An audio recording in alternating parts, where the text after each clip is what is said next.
जय श्री जगन्नाथ।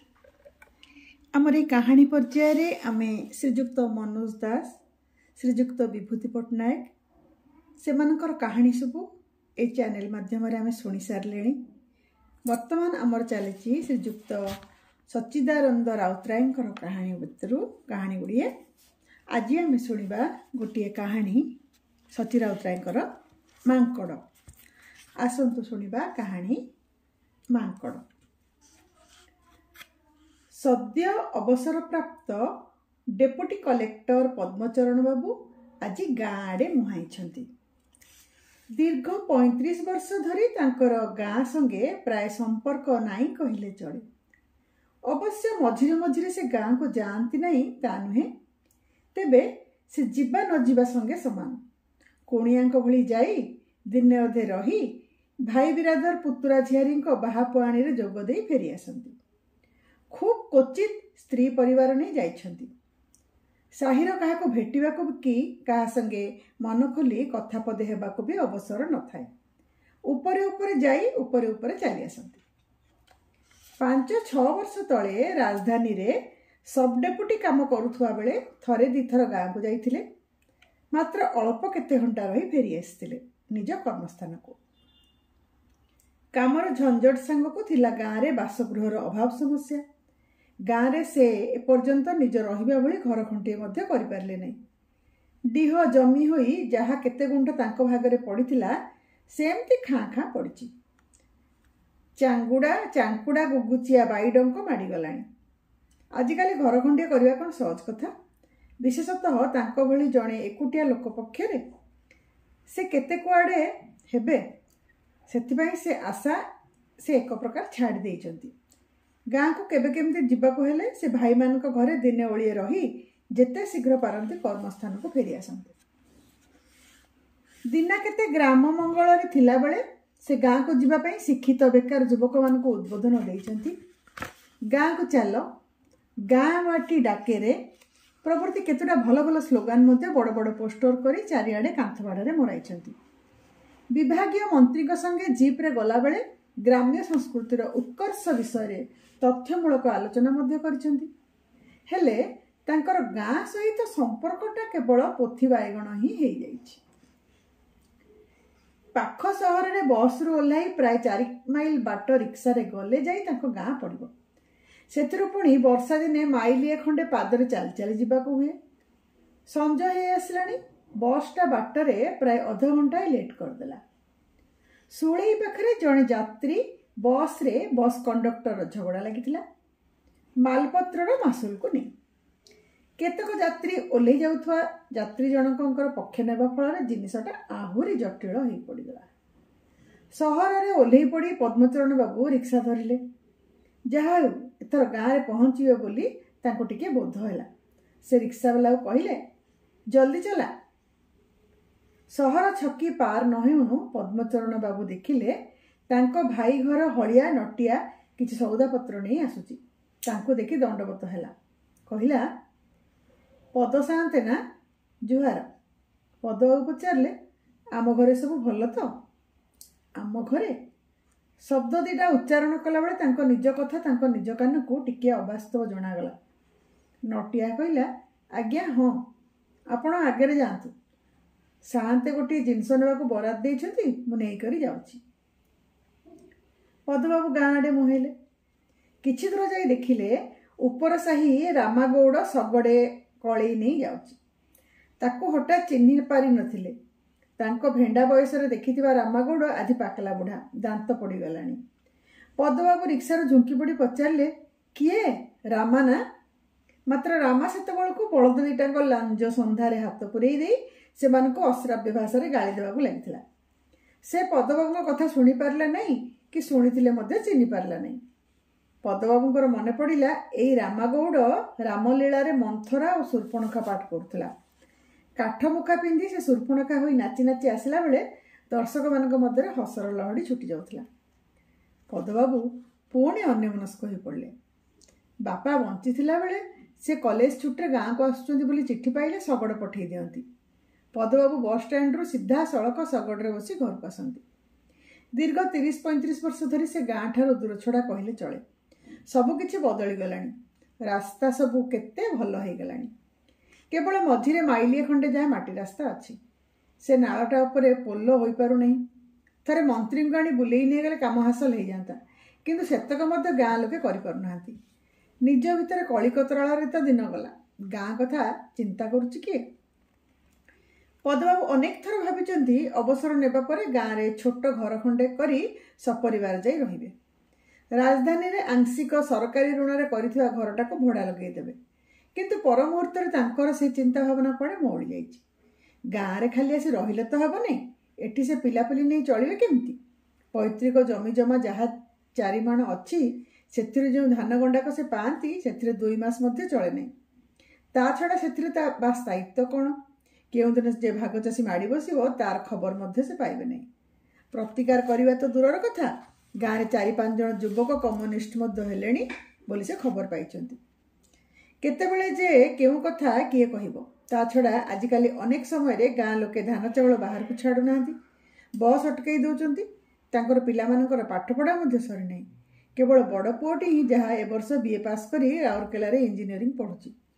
बाकी 4 पुओ और 2 झील एपर्यंत स्कूल कॉलेज पाठ सारी नाहांती। तेणु राजधानी रहिबा छड़ा अन्य उपाय कौन अछि? सेथिपाई पद्मचरण बाबू बहुत भाविचिंती स्थिर करिसंती गाँ रे थिबा जमी 4 माणक बिक्री कर देई सेई टंका रे तांको भुवनेश्वर घर हत्यारे थिबा खाली जगह रे रास्ता कड़क लगाई 2-3 बखरा दुकान घर तोड़ी देबे। घर भड़ारू अंतत मासकू 150-200 टंका मिल जिवो। ता संगरे तांको पेंशन टंका तक मिसिले संसारटा बेस सुरुखुरुरे चली जिवो। बाकी पड़िथिबा सरकारी ऋण मध्य धीरे धीरे सुझी देई पारिबे। तेणु मझिया भाई बैरोचन को आगुरु चिट्ठी लिखि खरीदार ठीक करी जमी बिकिबाकू से गाँ को जाउछंती। गाँ पाखे आसिलानी। गाँ मुंड बड़ पोखरी दिसुची। एइठु से पिलादिने केते कଇଁ फुल तोड़िछंती। अन्य साही पिलाए उठिबा आगुरु आउ से आउ तांको सानो भाई त्रिलोचन जी एबे बाली मेला रे कॉन्ट्रैक्टर करछि, प्राय 10 वर्ष हो देखाइन ता संगे। से बड़ी भोरु आसी कांधरे कांधे कଇଁ फुल तोड़ी नहीं भालुकुणी ओषा पई मरुआ बापाकू देई आसंती। अन्य साही पिलाए आसी देखंती पोखरी सुन। एथिपई केते छक्का छक्कीर सामना करियाकू पड़िबो दी भाई की। बापा बो से कटक रे पढ़ुथुआ बेले ही चली गले। तापरे चाकरी गाँ संगे एकमात्र संपर्कर रजुला एई बिल केते मानक ताकू मध्य आज सी बिकी देवाकू बाहरछंती। तापरे तांकर आ गाँ रे रहिबो कोन? से देबे एणिकी ए गाँ रे जणे परदेशिया कुणिया। सेपटे केतकी झर जोड़टा सापकाती परी चिकचिक करुची अगणित किया बुदा भितरे। सेइटु गोटे डेंगा ताल गछ उपरु जह्न उठिबो आउ टिकिए परे से जोड़ कूल तांकर जमी मध्य देखा जाउची। से गाँ रे पसिले।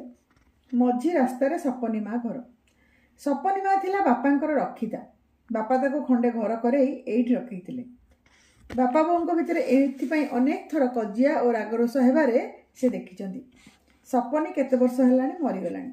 से घरटा मध्य भांगी भुसुड़ी पड़िची। खाली पत्थर खुंटिकेइटा जहा छिड़ा हेची। पदबाबूंकर मने पड़ला सपनी माँ दांडरे गला बेले तांकू डाकी नहीं केते पिजुड़ी नड़िया आखु काटी करी दिए। सरधारे तांको मुंड आउंसी दिए। से घरे काहाको से कथा कहती नहीं। तांकर केमती गोटे धारणा थिला जे बो शुणिले चिड़िबो। पदबाबू भाई को घरे पहुँचिले। बैरोचन बाबू से गाँव अपर प्राइमरी स्कूल टीचर शिक्षक। से आनी दांड द्वारा गोटे चौकी पकईदे। पद्मचरण बाबू बसिले। बैरोचन बाबू कहले से अमीन मुरारी मिश्र को खबर देइचंती। से काली 10टा बेलू जमी उपरको जिबे। खरीदार फकीर साहू मध्य थिबे। मापचुपा हो जावा परे दिन 2टा सुधा दिहे जाई रेस्ट करदेबे। दुनिया क्या कथा तो आगुरु छिंडिची। कबला लेखिबाकू से मोहरीर जटी कानगोई जमीर नंबर इत्यादि दे आछंती। संगे संगे स्टाम्प कागज मिल जिवो। तेणु आ चिंता करिवार नाही। से गोड़ हाथ धोई खियापिया कर विश्राम करंतु। तापर से फुसफुस करी कहले खरीदार नकुली साहू प्रथमे जिद धरिथिले जे बाया अधे रेजिस्ट्री खर्च दियंतु। मात्र मु तांको बहुत कुहावला करी 4 अणारे राजी करैछि। भाग चाषी 2 अणा नेबाकू कहूछि। पद्मचरण बाबू कहले ठीक अछि सेया हबो। तहियार दिन सकाळ 10टारे पद्मचरण बाबू गंडाए खाईदे नक्शा और दलिल पत्र धरी जमी उपर को गले। सांगरे थाए भाग चाषी केळुआ। बैरोचन बाबू एमानकू जमी उपर को पठेई दे स्कूल को गले। किंतु अमीन मुरारी भाईनागर देखा नहीं। चाहू चाहू 11टा बाजिला। पदबाबू केळुआ को पठेइले अमीन को सहल डाकी आनिया पई। ଅଧଘଣ୍ଟାକ ପରେ କେଳୁଆ ଫେରି ଆସି ଖବର ଦେଲା, ଆଜ୍ଞା ମିଶ୍ରେ ଆପଣ ଘରେ ନାହାନ୍ତି। ପାଖ ଗାଁ ତରାବୋଇକୁ ଚୁଡ଼ା ଦହି ଖାଇ ଯାଇଛନ୍ତି। ଆଜି ସେ ଗାଁ ନରିନନ୍ଦଙ୍କ ଶ୍ରାଦ୍ଧ ଦିନ। ପୁଅମାନେ ବ୍ରାହ୍ମଣ ଭୋଜନ କରାଉଛନ୍ତି। ପୁରୁଣା ଯଜମାନ ନଯିବେ କେମିତି? ଘରେ କହିଦେଇ ଯାଇଛନ୍ତି ଯେ ଛାଇ ଲେଉଟାଣି ସିଧାସଳଖ ବିଲ ଉପରକୁ ଆସିବ। ପଦବାବୁ ରାଗରେ ଗରଗର ହୋଇ ଅଗତ୍ୟା ଯାଇ ବିଲମୁଣ୍ଡ ଆମ୍ବ ଗଛ ଛାଇରେ ବସିଲେ।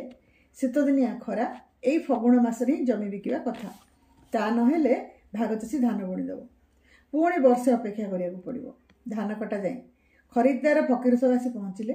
ସେ ମଧ୍ୟ ସେହି ଗଛ ମୂଳେ ପଦବାବୁଙ୍କ ପାଖରେ ବସି ପଡ଼ି ଅମିନଙ୍କୁ ଅପେକ୍ଷା କରିବାକୁ ଲାଗିଲେ। ଦୁହେଁ ନାନା ଗପସପ ହେଉ ହେଉ ପଦବାବୁଙ୍କ ଆଖି ଲାଗି ଆସିଲା। ସେ ତଉଲିଆଟା ବିଛେଇ ଦେଇ ବାଁ ପଟ ବାହୁ ଉପରେ ମୁଣ୍ଡ ରଖି ଟିକିଏ ଗଡ଼ି ପଡ଼ିଲେ। ଫକୀର ସାହୁ ଓ କେଳୁଆ ମଧ୍ୟ କିଛି ସମୟ ପରେ ଟିକିଏ ନିଦେଇ ଗଲେ। ହଠାତ୍ ପଦବାବୁଙ୍କର ମନେ ହେଲା ସେ ଗଛ ଉପରେ ଗୋଟିଏ ବଡ଼ ମାଙ୍କଡ଼ ଯେମିତି ଏ ଡାଳରୁ ସେ ଡାଳକୁ ଜିଉଁଛି। ସମସ୍ତ ଗଛଟାକୁ ଦୋହଲେଇ ସେ ଖାଲି କୁଦା ମାରୁଛି। ସେ ଭାବିଲେ ଡାଳଟା ତାଙ୍କ ଉପରେ କୁଢ଼େଇ ହୋଇ ପଡ଼ିବ ନା କ'ଣ। ସେ ନିଦ ଟଳମଳ ଆଖିରେ ଉଠି ପଡ଼ି କେଳୁଆକୁ ଡାକ ଛାଡ଼ିଲେ। କେଳୁଆ ଉଠି ବସିବାରୁ କହିଲେ, ଦେଖିଲୁ ଦେଖିଲୁ ମାଙ୍କଡ଼ଟା କେମିତି ଅଥୟ ହେଇ ଡେଉଁଛି। ମୁଁ ଭାବିଲି ଡାଳ ଦିଟା ମୋ ଉପରେ ଛିଣ୍ଡି ପଡ଼ିବ। କେଳୁଆ ଠିଆ ହୋଇ ଚାରିଆଡ଼କୁ ଅନିଶା କରି କହିଲା, କାହିଁ ମାଙ୍କଡ଼ ଫାଙ୍କଡ଼ ତ କିଛି ନାହିଁ। ଗଛ ଶିଖରେ ବଗବଗୁଲି ଦିଟା ବସିଛନ୍ତି। ମାଙ୍କଡ଼ ଦେଉଥିଲେ ଚଢ଼େଇ ଦିଟା ବସିଥାନ୍ତି କେମିତି? ଫକୀର ବାବୁ ସାହୁ ମଧ୍ୟ ସେତେବେଳକୁ ଉଠି ପଡ଼ିଥିଲେ। ସେ ମଧ୍ୟ କେଳୁଆକୁ ସମର୍ଥନ କରି କହିଲେ, କାହିଁ ମାଙ୍କଡ଼ କାହିଁ? ତମେ କ'ଣ ସ୍ୱପ୍ନ ଦେଖିଲ କି ପଦବାବୁ? ପଦବାବୁ କହିଲେ, ନାଇଁ ନାଇଁ, ନିଶ୍ଚୟ ମାଙ୍କଡ଼ ଥିଲା। ମୁଁ ନିଜେ ଦେଖିଛି, କୁଆଡ଼େ ପଳେଇ ଯିବଣି। ଅମିନ ମୁରାରୀ ମିଶ୍ର ପ୍ରାୟ ଗୋଟିଏ ବେଳେ ଆସି ପହଞ୍ଚିଲେ। ଶିଙ୍କୁଳି ପକେଇ ଜମି ମାପ ହେଲା। ଫକୀର ସାହୁ କହିଲେ, ଚାରିକଡ଼ରେ ଚାରିଟା ଖୁଣ୍ଟ ପୋତିଦେବା, ଆଉ କିଛି ଗୋଳମାଳ ନଥିବ। ତା ନହେଲେ ପାଖ ଜମିବାଲା ବଟ ବେହେରା ଯେଉଁ ଲୋକ ନା, ନାନା ଗଣ୍ଡଗୋଳ ବାହାର କରିବ ଦଖଲ ନେଲା ବେଳେ। କେଳୁଆକୁ ମାଟି ଖୋଳି ଚାରିଟା ବଡ଼ କାଠ ଖୁଣ୍ଟ ପୋତି ଦେବାକୁ ପଦବାବୁ କହିଲେ। କେଳୁଆ 3ଟା ଖୁଣ୍ଟ ପୋତି ସାରି ଚତୁର୍ଥ ଗାଡ଼ଟା ଖୋଳିବାକୁ ବସିଲା। ପଦବାବୁ ଘଣ୍ଟା ଦେଇ କହିଲେ, ଟିକେ ଜଲ୍ଦି କର କେଳୁ, 2ଟା ବାଜିଲାଣି। 3ଟା ବେଳକୁ ସବ୍ ରେଜିଷ୍ଟ୍ରାର ଅଫିସରେ ପହଞ୍ଚିବାକୁ ହେବ। ବୈରଚନ ମଧ୍ୟ ସେଠିକି ଆସିଥିବ। ଆଜି କୌଣସି ମତେ ରେଜିଷ୍ଟ୍ରି କରିଦେବା। ମୁଁ ସଞ୍ଜ ବସରେ ଭୁବନେଶ୍ୱର ଲେଉଟି ଯିବି। ସିଆଡ଼େ ଘରେ ପିଲାମାନେ କ'ଣ କରୁଥିବେ। ରେଜିଷ୍ଟ୍ରି ପରେ ମୁଁ ତୋର ସବୁ ପାଉଣାପତ୍ର ତୁଟେଇ ଦେବି। ଟିକେ ଜଲ୍ଦି ଜଲ୍ଦି ହାତ ଚଳା ବାପ। କେଳୁଆ 1.5 ହାତ ଗାଡ଼ ଖୋଳିସାରି ମାଟି କାଢ଼ିଲା ବେଳେ ତା ହାତକୁ କ'ଣ ଗୋଟିଏ ଟାଣ ହୋଇ ବାଜିଲା। ସେ ଗାଡ଼ଟାକୁ ଆହୁରି ଚଉଡ଼ା କରି ଖୋଳି ହାତ ପୁରେଇ ସେଟାକୁ ଆଣିଲା। ତାପରେ ଦେଖିଲେ ଗୋଟେ ମସ୍ତ ବଡ଼ ମାଙ୍କଡ଼, କଙ୍କାଳଟାଏ। କେଳୁଆ ସେଟାକୁ ଟାଣି ଆଣି ମାଟି ଉପରେ କଚାଡ଼ି ଦେଲା। ପଦବାବୁ ହାଁ ହାଁ କରି ପଛେଇ ଯାଇ ଗଛ ମୂଳେ ବସି ପଡ଼ିଲେ। ସେମିତି ମୁଣ୍ଡରେ ହାତ ଦେଇ ବସିଥାନ୍ତି। କିଛି ସମୟ ଯାଏଁ କଥା କହିପାରିଲେ ନାହିଁ। କେଳୁଆ ମଜବୁତ କରି ଖୁଣ୍ଟଟା ପୋତି ଦେଇ ସାରି ପୋଖରୀରେ ହାତ ଗୋଡ଼ ଧୋଇ ଆସି କହିଲା, ଚାଲ ଯିବା ସାନ୍ତେ। କିନ୍ତୁ ପଦବାବୁ ନିର୍ବାକ ନିସ୍ପନ୍ଦ। କିଛି ସମୟ ପରେ କହିଲେ, ଆମ ପୁରୋହିତ ସନାତନ ମିଶ୍ରେ କୁଆଡ଼େ ଗଲେ? ତାଙ୍କୁ ଟିକିଏ ଡାକ। ଫକୀର ସାହୁ କହିଲେ, ସନାତନ ମିଶ୍ରେ କ'ଣ କରିବେ? ସେ ପରା 2 ବର୍ଷ ହେଲା ମଲେଣି। ମଲେଣି? କ'ଣ ହେଇଥିଲା? ହବ ଆଉ କ'ଣ, ବୁଢ଼ା ହେଇଯାଇଥିଲେ, ବାଧକା ପଡ଼ିଲେ। ଶରୀର ତ ବ୍ୟାଧି ମନ୍ଦିର। ବୁଢ଼ା ହେଇଯାଇଥିଲେ? ପଦବାବୁ ଚମକି ପଡ଼ିଲେ। ସେ ତ ତାଙ୍କରି ସାଙ୍ଗରେ ଖେଳି ବୁଲି ଦୌଡ଼ୁଥିଲେ। ବୁଢ଼ା ହେଲେ କେମିତି? ତାପରେ ସେ ନିଜ ଆଡ଼କୁ ଚାହିଁଲେ। ହଁ, ସେ ତ ଆସି 58 ବର୍ଷ ପାର ହେଇଗଲେଣି। ସନାତନ ମିଶ୍ରେ ତାଙ୍କଠୁ 2-4 ବର୍ଷ ବଡ଼ ହେଇଥିବେ ନା କ'ଣ? ତେବେ କଳି 60-60 ପାର ହୋଇ ଯାଇନଥିବେ କିଏ? ପଦବାବୁଙ୍କର ମନେ ପଡ଼ିଲା 45 ବର୍ଷ ତଳେ ଦିନେ ସେ ଆଉ ସନାତନ ମିଶ୍ରେ ମାଙ୍କଡ଼ ତୋଳୁଥିଲେ। ସେତିକିବେଳେ ତାଙ୍କ ନନା ପୁରୋହିତ ଥିଲେ। ତାଙ୍କ ସାଙ୍ଗରେ ଥିଲା କାଳିଆ କୁକୁରଟା ବୁଲା। 2ଟା ମାଙ୍କଡ଼ ପୋଖରୀ ତୋଟା ବାହାଡ଼ା ଗଛ ଉପରେ ବସି ଦିହେଁ ଦିହେଁକି ଗେଲ କରୁଥିଲେ। ସନାତନ ମିଶ୍ରେ ମାଇଲେ ଗୋଟେ ଟେକା। ଗୋଟିଏ ମାଙ୍କଡ଼ରେ ଠିକ୍ ଗାଲରେ ବାଜିଲା। ସେ ବି ଛାଡ଼ିଲେ ଗୋଟିଏ ଢେଲା। ଆର ମାଙ୍କଡ଼ଟାର ପିଠିରେ ବସିଲା। 2ଟା ଯାକ ମାଙ୍କଡ଼ ପ୍ରାଣ ବିକଳରେ ତଳକୁ ଡେଇଁ ପଡ଼ିଲେ ଏବଂ ଦୌଡ଼ି ଦୌଡ଼ି ପଳେଇବାକୁ ଲାଗିଲେ। ବୁଲା ଦୌଡ଼ି ଯାଇ ଗୋଟାକର ତଣ୍ଟି ଝୁଣି ଦେଲା। ସେ ଆଉ ସନାତନ ମିଶ୍ରେ ସେଟାକୁ ଟାଣି ଟାଣି ନେଇ ପୋଖରୀ ହୁଡ଼ାରେ ପକାଇଦେଲେ। ତା ମୁହଁରେ ପାଣି ଦେଲେ, କିନ୍ତୁ ସେ ଆଉ ବଞ୍ଚିଲା ନାହିଁ। ତାପରେ ଦୁହେଁ ଅପରାଧୀଙ୍କ ଭଳିଆ ସେଟାକୁ ନେଇ ଉଦୁଉଦିଆ ଦ୍ୱିପହରେ ତାଙ୍କ ବିଲର ଗୋଟିଏ କୋଣରେ ଗାତ ଖୋଳି ପୋତିଦେଲେ।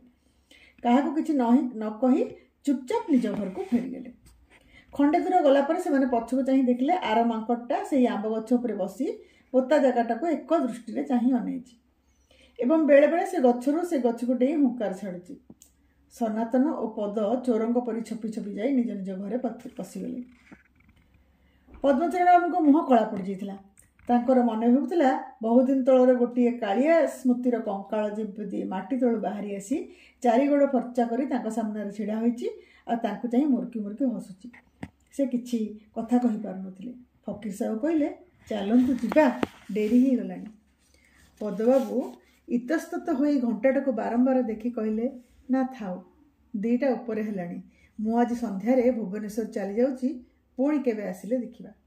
ସେ ଅମିନ ଓ କେଳୁଆ ହାତକୁ ତାଙ୍କର ପାଉଣା ବାବଦକୁ ଖଣ୍ଡେ ଖଣ୍ଡେ 5 ଟଙ୍କିଆ ନୋଟ୍ ବଢ଼େଇ ଦେଇ ଏକମୁହାଁ ହିଁ ଘରକୁ ଚାଲିଲେ। ଆପଣମାନେ ଶୁଣୁଥିଲେ ସଚୀ ରାଉତରାୟଙ୍କର କାହାଣୀ ମାଙ୍କଡ଼। ଧନ୍ୟବାଦ।